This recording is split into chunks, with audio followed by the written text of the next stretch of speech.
c'est la guerre War Mode. Et oui, c'est plus le temps de rigoler. On s'est bien amusé avec le compte à rebours et tout ça, soon par-ci, soon par-là, mais maintenant ça c'est fini. Il est temps d'avoir une stratégie claire pour gagner la guerre, pour obtenir la victoire lors du Bull Run 2025. Et pour ça, Multiversix a un plan, je vais vous l'expliquer dans cette vidéo. Alors soldat, es-tu prêt à te battre ? Engage-toi en mettant un like et je serai fier de toi. Rejoins-moi dans mon armée en t'abonnant à ma chaîne YouTube. Rejoins les rangs de mon Bitcoin et mon couteau. Il y en a pour toutes les tailles de couteau. Active les notifications et suis-moi sur mes réseaux sociaux. J'investis dans les cryptos pour être riche dans le futur. Paire de couilles dans le futal, ainsi soit-il. Mon Bitcoin et mon couteau. Est-ce que Benjamin Minkou ne sera bientôt plus le CEO de Multiversix? Je démarre tout de suite avec cette question. Parce que dans cette vidéo, je vais vous parler du détail du plan de guerre, War Mode, mais je démarre tout de suite avec quelques points qui me semblent clés. Un nouveau président de la fondation Multiversix sera nommé dans les 3 à 6 prochains mois. Comme il est dit dans la documentation, il sera bien connecté. Donc en gros, ça veut dire qu'il aura un gros réseau, un gros networking, et ça pourrait ouvrir des portes, pour aider notamment à accélérer l'expansion de Multiversix et pour apporter une nouvelle énergie. Alors qui ça pourrait être ce nouveau président? Je sais pas du tout. En tout cas, ça va modifier l'organigramme. Jusqu'ici, en gros, le boss, c'était Benjamin Minkou. Je pense, et il n'y a pas trop de doute possible là-dessus, Benjamin restera là et ça restera un personnage important de Multiversix. Mais il va y en avoir d'autres. On a déjà vu Adam Batts, je vais pas vous refaire le sketch, avec ses grosses couilles, mais on a donc déjà un nouveau personnage charismatique. Et lors du dernier Community Town Hall, Benjamin a voulu clarifier ce point, donc je vais vous passer quelques extraits. The first step we've actually taken is to clarify the distinction of 3 entities that we have. First, the Multiversix network. This is the core of everything we've built.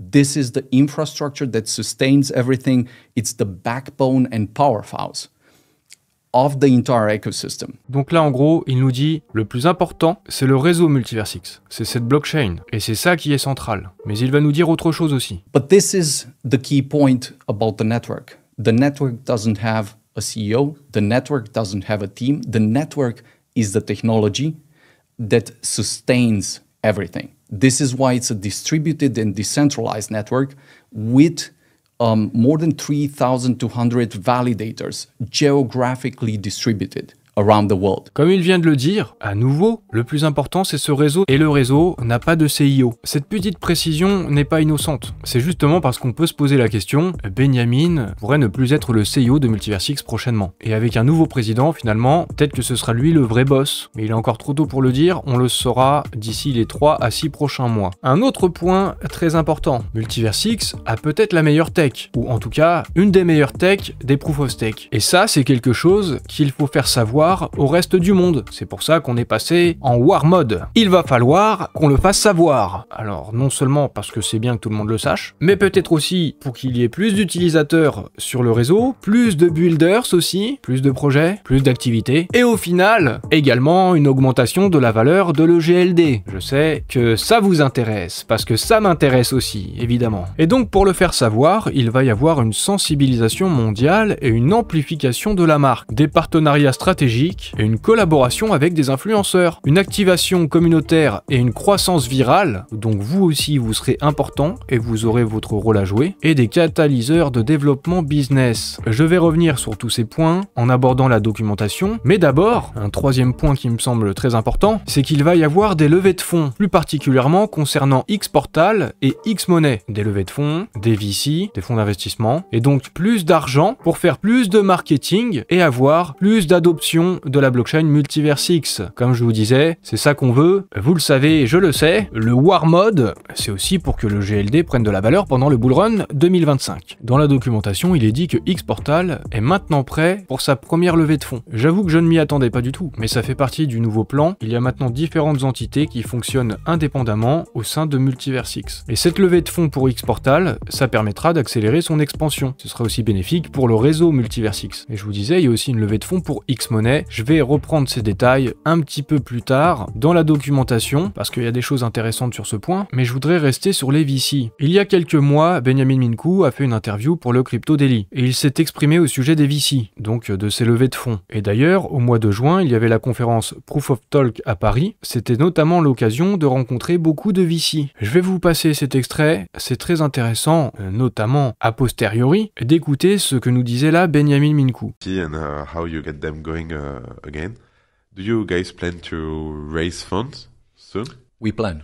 Okay. Do we have any date, number, something you can share with us? No, at this point we're just in discussion with several super strategic people and funds because the idea is the space is not going away. It's going to just get hugely bigger. With the ETFs, there is an insane arbitrage opportunity for institutionals to come in. And I think all the institutionals, it's funny and interesting to see them. The biggest one from the US, for instance, I had conversations here at Proof of Talk, being aware of what we're doing with a precision that is better than I've seen in most casual conversations, even with crypto people. So they're analysts and researchers. Are looking everywhere. Why? Because at the end of the day, they're looking for arbitrage opportunities. Like, where can I make the next? Suppose that you have the Ethereum ETF. What's next?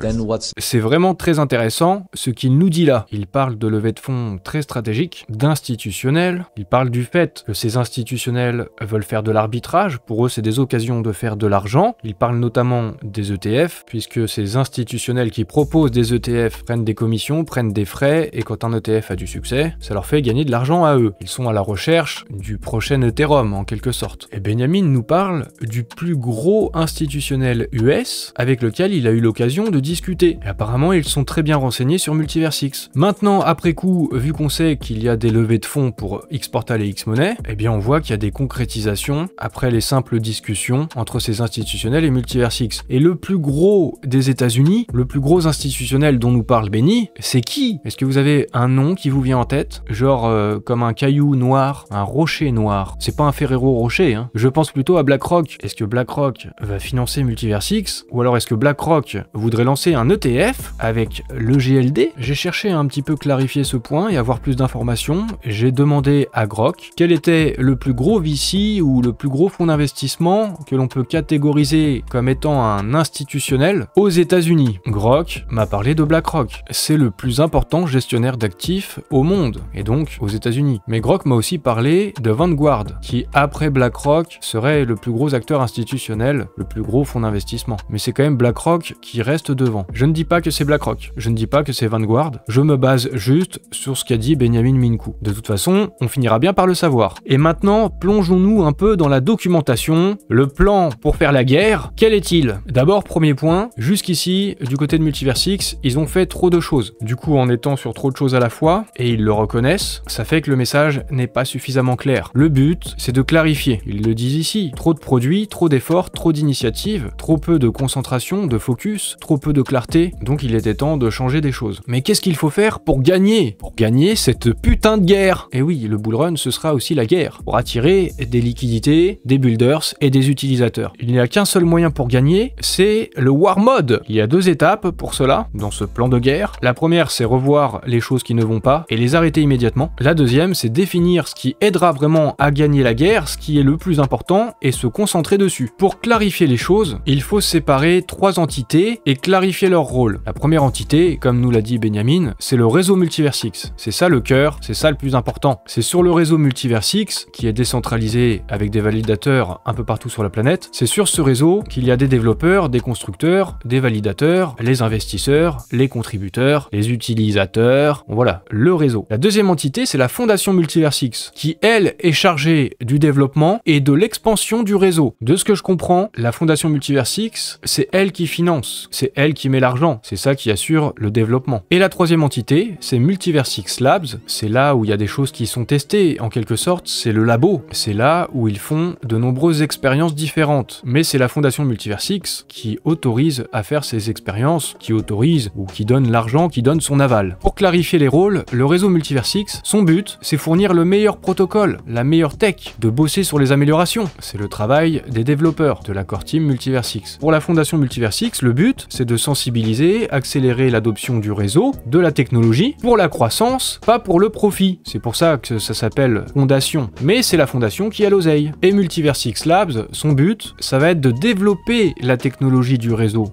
développer de nouveaux produits, de nouvelles entreprises, en faisant ces petites expériences, mais avec comme finalité la croissance et le profit. Alors vu que c'est du côté de la fondation Multiversix, a priori qui a l'oseille, eh bien ce nouveau leadership, ce nouveau président qui va être nommé d'ici 3 à 6 mois, si c'est là qui a l'oseille, quelque part, le boss, ça pourrait bien être lui. A noter que du côté de Multiversix Labs, il y a eu une optimisation des coûts. Vous allez comprendre pourquoi. 25% des coûts ont été optimisés et ça va même tendre sur les 35%. Également, ils recrutent de nouvelles personnes clés dans les différentes équipes, des personnes qui vont avoir des rôles stratégiques, comme ça a été le cas avec Adam Batts pour le marketing. Mais s'ils ont pu optimiser ces coûts, c'est aussi parce qu'ils ont arrêté les frais concernant certains développements de Multiversix, notamment concernant Xword. Xword, et ils ont tout arrêté. Ils se sont rendus compte que pour aller là où ils voulaient aller, pour sortir quelque chose de suffisamment bon qui permettrait d'avoir de l'adoption, eh bien il fallait mettre vraiment beaucoup d'argent, 50 millions de dollars, et ils ont arrêté de mettre des ressources sur Xword. Xword est en stand-by. Finalement, c'est aussi ça la guerre, hein. Vous êtes dans les tranchées, quelque part, peut-être, que le soldat Multiversix est blessé. Eh bien, qu'est-ce qu'il faut faire? Il faut le soigner. Mais c'est la guerre. Il y a la jambe là qui pisse le sang. Qu'est-ce qu'on fait dans ces cas-là? On fait un garrot et on coupe,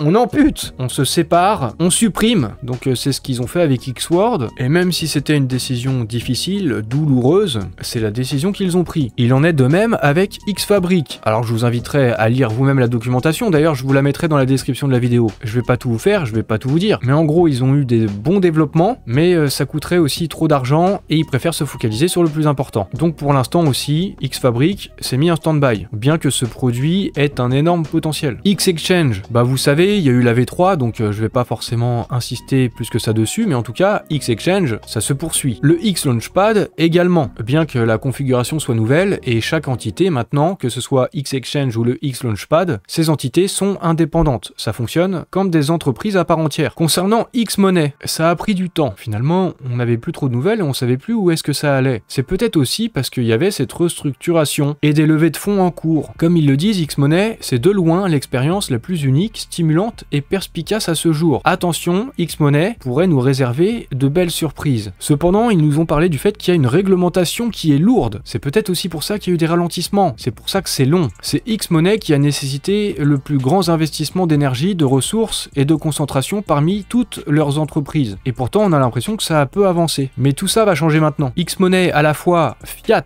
et crypto, ils ont construit une infrastructure de paiement sans précédent. Je note notamment qu'ils ont des licences importantes et un pipeline réglementaire robuste. Ils sont en très bonne relation avec les banques centrales et les institutions. Ils ont même peut-être d'ailleurs une longueur d'avance sur d'autres acteurs dans ce domaine. Compte tenu de la pression réglementaire en croissance rapide en Europe, nous pensons avoir finalement atteint un point où les marées tournent fortement en notre faveur. Résultat, X-Money a récemment accueilli un nouveau leadership clé, donc une nouvelle direction, et ils sont maintenant en train de clôturer un cycle d'investissement stratégique, une levée de fonds, ce qui va permettre d'aboutir à de nouveaux business. Ils nous disent que ça va être lucratif et qu'on aura plus d'informations une fois qu'ils seront prêts. Il va falloir attendre que cette levée de fonds se termine, je suppose. Ce sera peut-être pas avant plusieurs mois, peut-être 3 à 6 mois encore. Concernant Xportal, ça fait partie des points positifs. Ça fonctionne bien. Multi-chain, multi-wallet, la sécurité, le Guardians, et puis de la vie générale, des personnes qui utilisent Xportal, la vie est positive. Même si on aimerait qu'il y ait peut-être encore plus de tokens, etc.,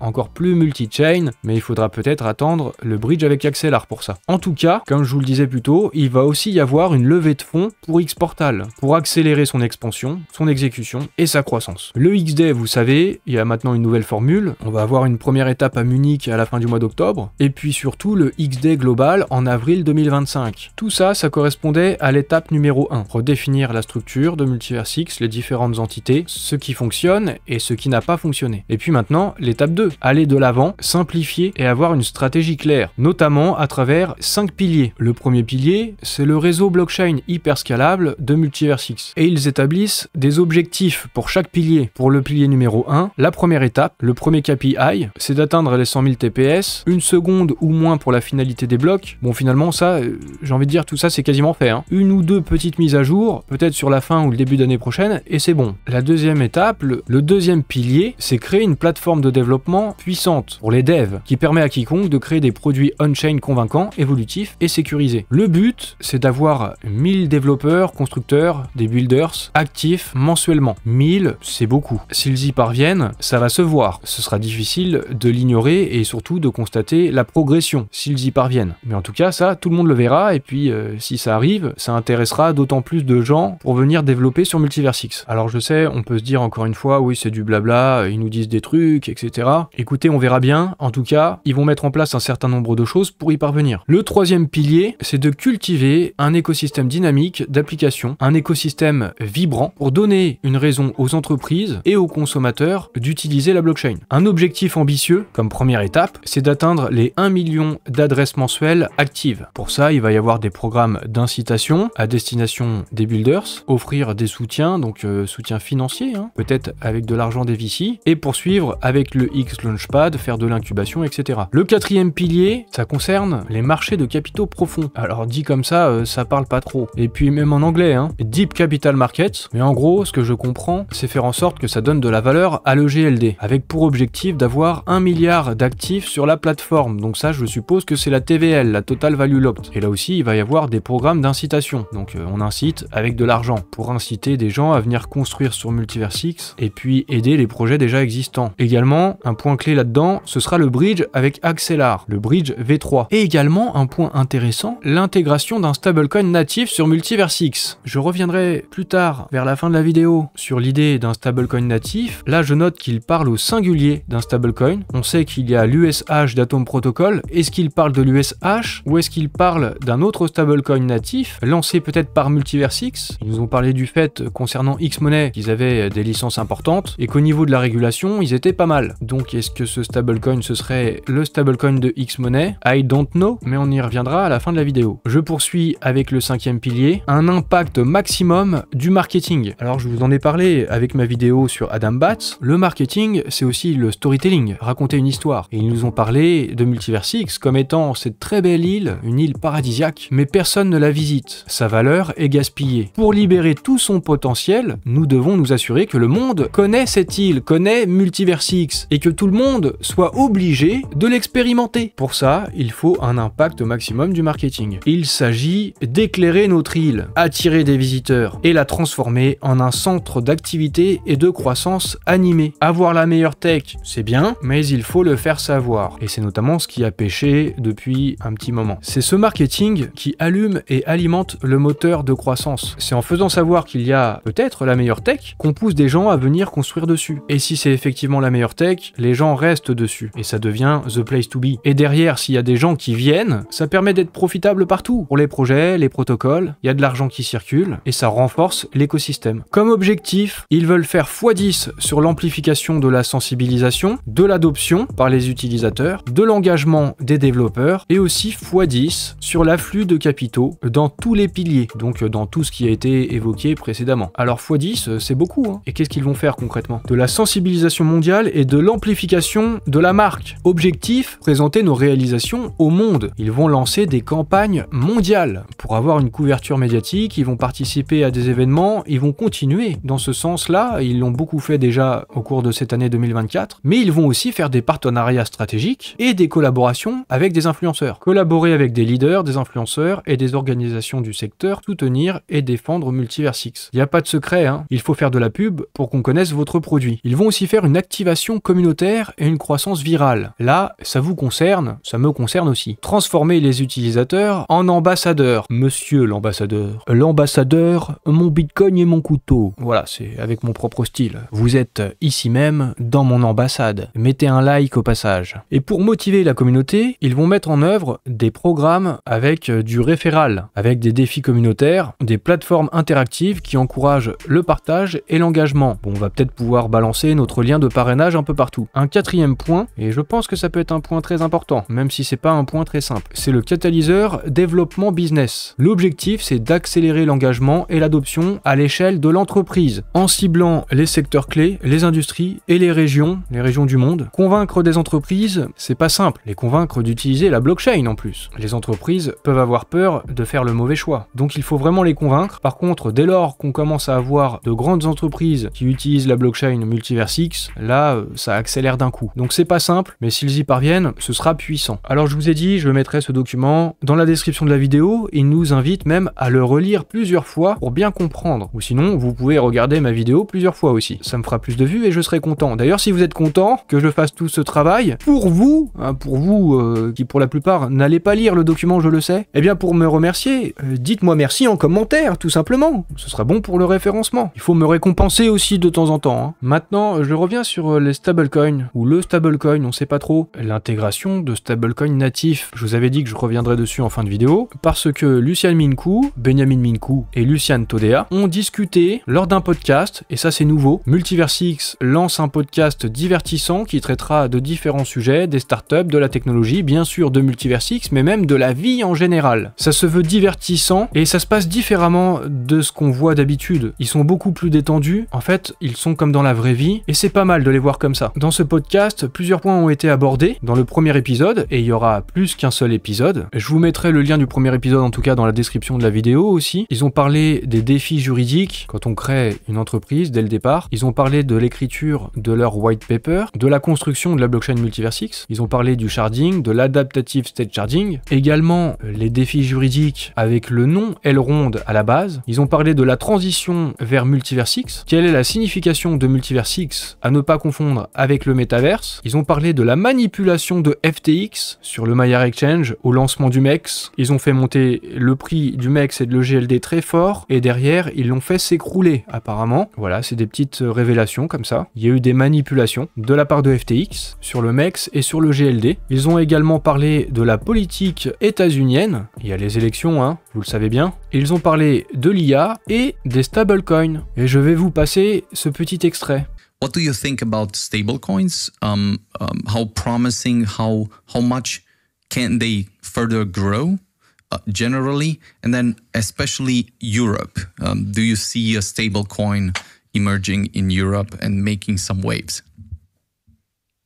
Je n'ai pas regardé le podcast, j'ai pas eu le temps, et c'est aussi pour ça que je vous invite à le faire. Comme ça, vous pourrez me dire s'il y a des petits trucs croustillants. Et pour les prochains épisodes aussi, hein. Travaillez un peu pour moi, je travaille pour vous, c'est des échanges de bons procédés. Mais pour revenir à cet extrait vidéo, Benjamin, il parle des stablecoins, en particulier en Europe. Il pose la question à ses deux compères, est-ce qu'il voit un stablecoin émerger en Europe prochainement qui pourrait apporter de la croissance? Et puis Benny, en disant ça, il tape un putain de sourire. And then especially Europe. Do you see a stablecoin emerging in Europe and making some waves?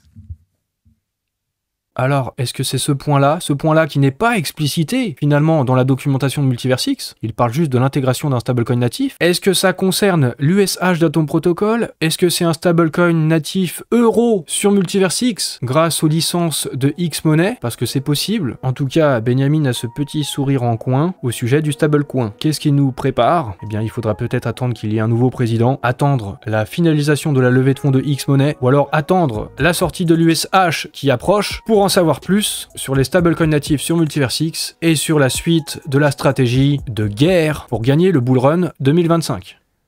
C'est la guerre, et moi je suis content, ça me permet de ressortir mon couteau. Je l'ai bien choisi, le nom de ma chaîne. On peut même pas dire que j'en fais trop, ça fait partie de mon storytelling. J'emploie des images fortes qui ne sont pas que des images. Tu auras compris dans cette vidéo, et je pense que tu l'avais déjà compris, le bull run 2025, ce sera une bataille cruciale. Il faut obtenir la victoire. Pour cela, Multiversix a déjà une tech qui est qualitative. Et c'est peut-être ça le plus important, parce que finalement, on fait pas de miracle avec de la merde. De la merde reste de la merde, même si c'est bien marketé. Et à long terme, la merde, ça finit dans les égouts. Mais quand on est bien armé, avec une bonne tech, comme c'est le cas de Multiversix, mais qu'on a un mauvais marketing, une stratégie pas claire, eh bien on peut rectifier le tir. Vous remarquerez mon vocabulaire guerrier. En passant en War Mode, en ayant amputé là où il le fallait, et en intensifiant les efforts sur les fronts les plus pertinents, Multiversix se ressaisit au meilleur des moments, à la veille du bull run. En tout cas, c'est ça l'histoire qui est racontée, je vous la transmets, en espérant que ça fonctionne. J'espère que vous appréciez mes efforts de guerre, que vous appréciez peut-être aussi mon couteau.